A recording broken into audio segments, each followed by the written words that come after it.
Welcome to my video lecture based on Electrical Machine 2, paper code PCEE 501. Today's topic is speed control of three-phase induction motor.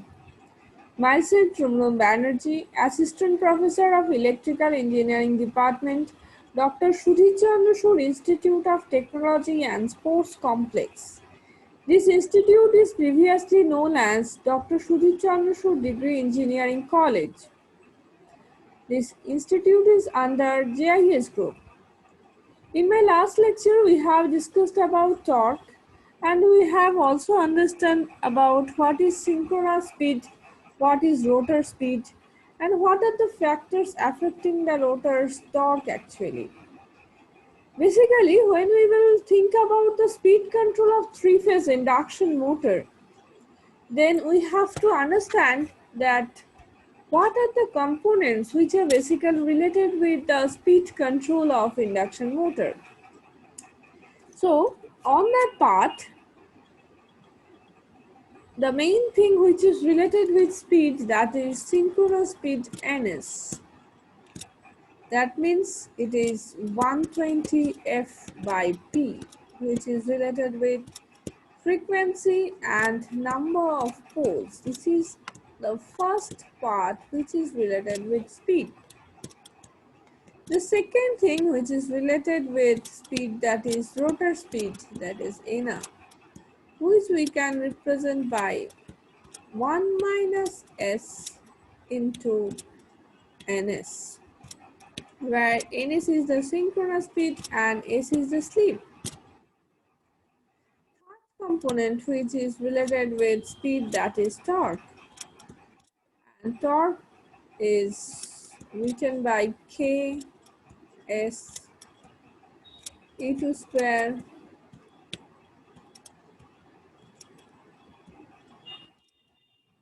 r2 divided by r2 square plus a square x2 square.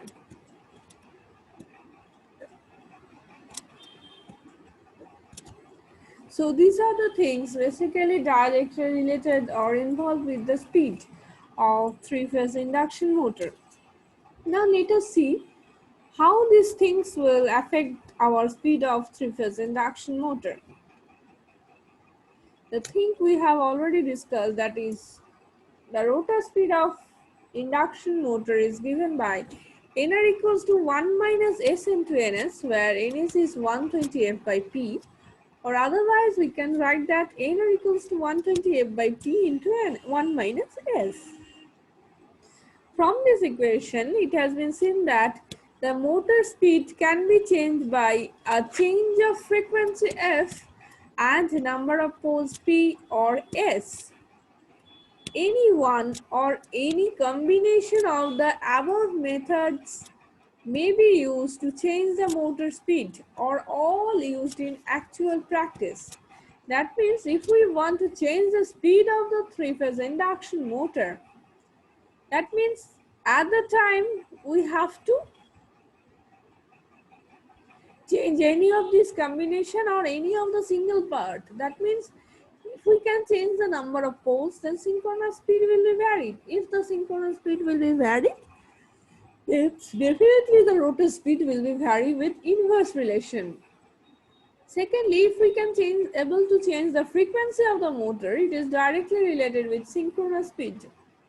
And if we can change the frequency or increase the frequency, then the rotor speed will be directly proportional with it, and it will also increases with increasing frequency. So these are the basic things.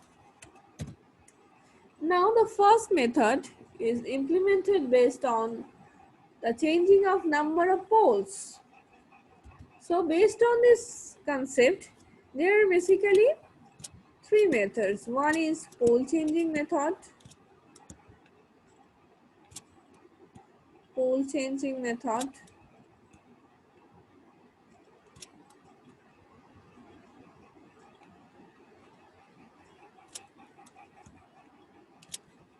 Second method is variable voltage, variable frequency method. Third method of speed control is stator voltage control method.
Now, the factor is that our third method is stator voltage control method. Stator voltage control. And our fourth method is based on rotor resistance control method.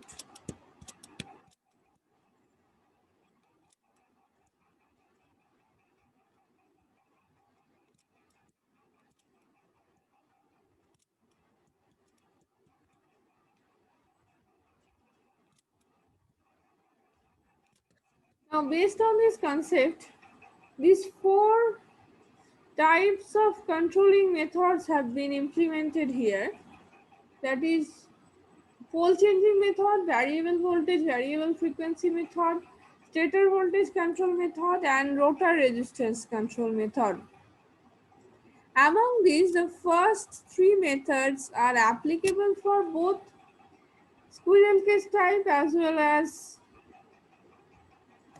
slip ring type induction motor. Only the fourth method, it is special for slip ring type induction motor, because in slip ring type induction motor, rotor resistance can be changed or rotor resistance can be added.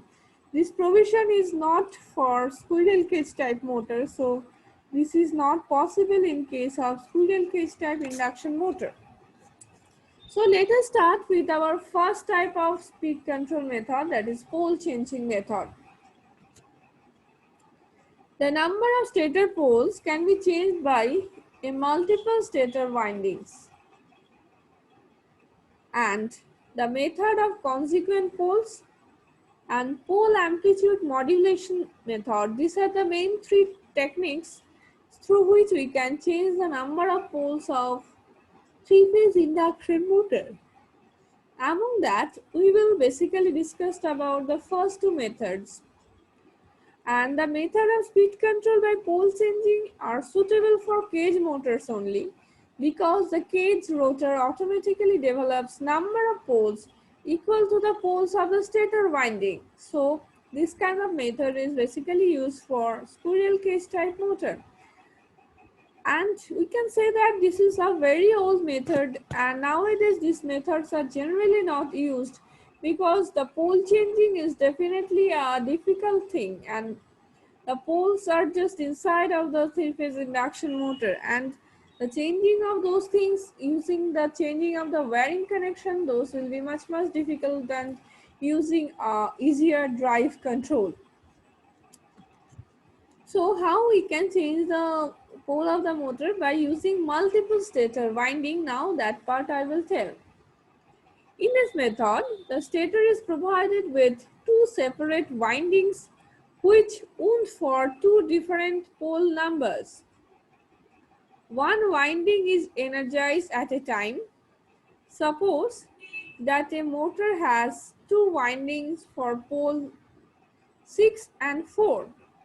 For 50 Hz supply, the synchronous speeds will be 1000 and 1500 respectively. If the full load slip is 5% in each case, the operating speed will be 950 and 1425 RPM respectively.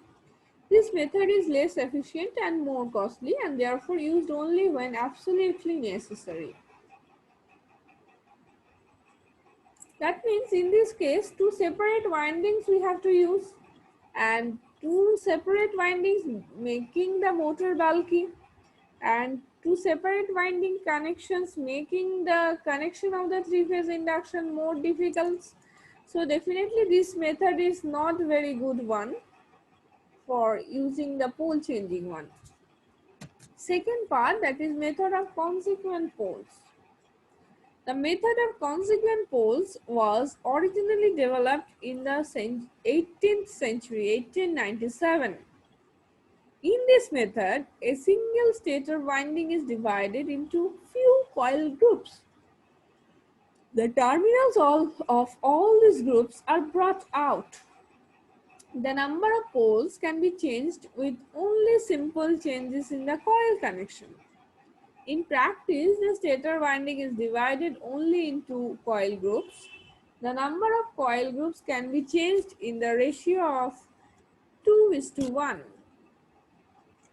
So, the figure now we will show one phase of stator winding consists of 4 coils divided into 2 groups A, B, C, D. See, this is the coil groups A, B, C and D.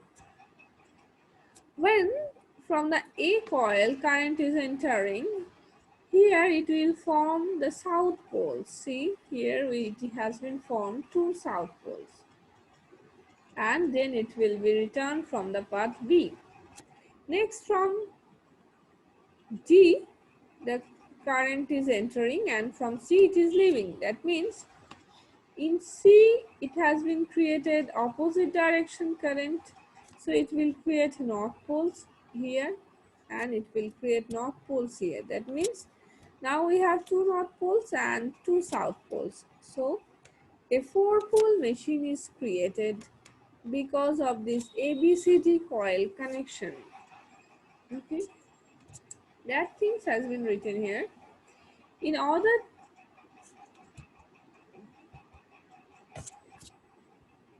group AB consists of odd numbered coils 1 and 3 and connected in series, and group CD has even numbered coils 2 and 4 and connected in series. The terminals ABCD are taken out as shown. The coils can be made to carry current in the given directions by connecting coil groups either in series or parallel as per the figure we have already shown. So in that way, the ABCD coil groups have been connected and they are created 4-pole machine. Now we will just change the direction of current and we will see what are the miracles happens. Now, before doing that, with this connection, there will be 4 poles giving a synchronous speed of 1500 RPM for 50 Hz speed. Previously, we have already made 4-pole machines, so it will give 1500 RPM speed for 50 Hz supply. Now, if the current through the coils of the group A and B is reversed, then all the coils will produce north poles. In order to complete the magnetic path, the flux of the pole groups must pass through the spaces between the groups, thus indicating magnetic poles of the opposite polarity in the interpole spaces. These induced poles are called consequent poles. Thus, the machine has twice as many poles as before and synchronous speed is half of the previous speed. The things it has been explained here, now I will show you it in the diagram. See, the same coil groups are present, A, B and C, D. In the A coil, we have direction is leaving direction. So it will form the north pole here, and same way here it will form the north pole. That means the coil group 1 and 3, it will form the north poles due to the current direction is current entering from B and leaving from A. Similar way, we will take same direction of current in C and D group. That means now in C and D coil group, that which is created 2 and 4, there will be also north poles created because the direction of the current here in both pairs are now same. Previously in both pairs the directions are opposite. So as those are opposite, so they are creating opposite poles. But here the directions are same for both cases. So in the both coil pairs AB and CD, they will create the same number of coil groups. That means now we have created 4 north poles. But from the virtue of magnetism, we know that where there is north pole, the opposite poles will be definitely created. And as we don't provide any particular part for creating the south poles, so those south poles will be created in the air gap between these two north poles. So the south poles are now has been created in the air gap part in between these two north poles, and now this same machine will behave as 8-pole machine. So using this kind of connection, it is possible for us to creating the number of poles in double. That means we can change the ratio of the pole in 1:2 ratio. That means the number of poles can be doubled by using this method, but not tripling or 1/3 is not possible. Only we can double the number of poles by using this kind of connections. And here the example we have seen that the 4-pole machine, now it will behave as 8-pole machine. Now we will see that what will be the effect if we change the number of poles. We know that synchronous speed is directly proportional with 120 F by P. That means it is directly proportional with frequency and inversely proportional with number of poles. So if we are doubling that number of poles, definitely the synchronous speed will decrease. So when the machine is 4-pole, if at that case our frequency is 50 Hz, so at that time our speed will be 120 into 50 divided by 4. That means it will be 1500 RPM. But when our speed is number of poles are 8, then definitely the speed will be also changed. So at that time our speed will be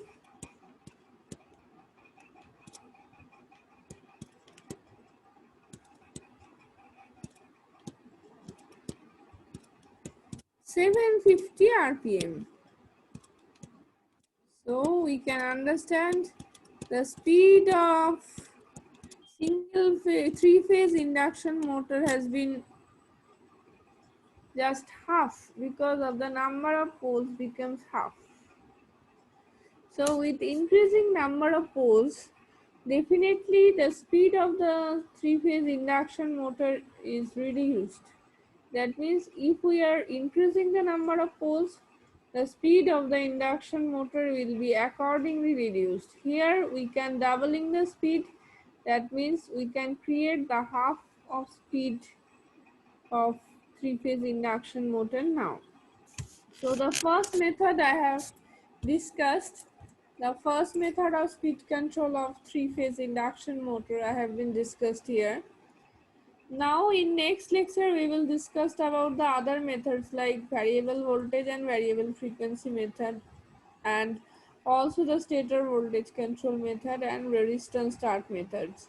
And all these methods are very important for three-phase induction motor, and I can say that for three-phase induction motor the most efficient and most effective method is variable voltage and variable frequency method. In most of the industries that method are used. This lecture or these notes I have taken from the book of Asfaq Hussain of electrical machines. You can go through that book for three-phase induction motor understanding purpose, and for advanced knowledge you must go through the book of Nagraj Kothari or Fitzgerald Kingsley or Koso. So not much more for today's class. I will end it here, and very thank you to all for listening my lectures, and thank you all for listening my video lecture based on speed control of three-phase induction motor.